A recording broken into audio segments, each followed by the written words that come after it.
अकबर बीरबल की कहानी, खाने के बाद लेटना। दोपहर का समय था। राजा अकबर अपने दरबार में बैठे कुछ सोच रहे थे। अचानक उन्हें बीरबल की कही हुई एक बात याद आई।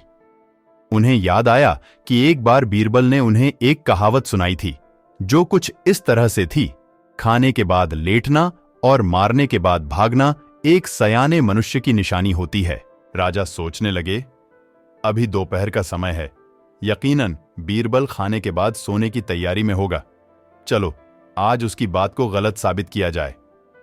यह सोचकर उन्होंने एक सेवक को आदेश दिया कि इसी वक्त बीरबल को दरबार में उपस्थित होने का संदेश दिया जाए।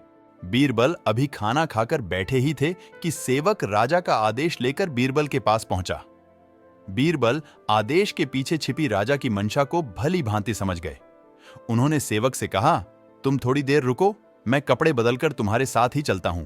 अंदर जाकर बीरबल ने अपने लिए एक तंग पजामा चुना। पजामा तंग था तो उसे पहनने के लिए उन्हें बिस्तर पर लेटना पड़ा। पजामे को पहनने का बहाना कर वे थोड़ी देर बिस्तर पर ही लेटे रहे और फिर सेवक के साथ दरबार की ओर चल दिए। दरबार में राजा बीरबल की ही राह देख रहे थे। उनके वहां पहुंचते ही राजा ने पूछा, क्यों बीरबल, आज खाने के बाद लेटे थे या नहीं? बीरबल ने जवाब दिया, जी महाराज, जरूर लेटा था। यह सुनकर राजा को बहुत गुस्सा आया। उन्होंने बीरबल से पूछा, इसका मतलब यह है कि तुमने मेरे आदेश का असम्मान किया।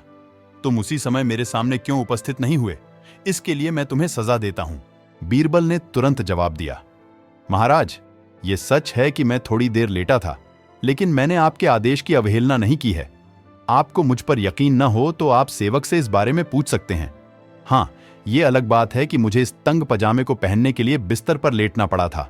बीरबल की इस बात को सुनकर अकबर हंसे बिना रह न सके और उन्होंने बीरबल को दरबार से जाने दिया। कहानी से सीख, इस कहानी से हमें यह सीख मिलती है कि परिस्थिति को भांपते हुए हमारे द्वारा उठाया गया एक कदम हमें अनेक मुसीबतों से बचा सकता है।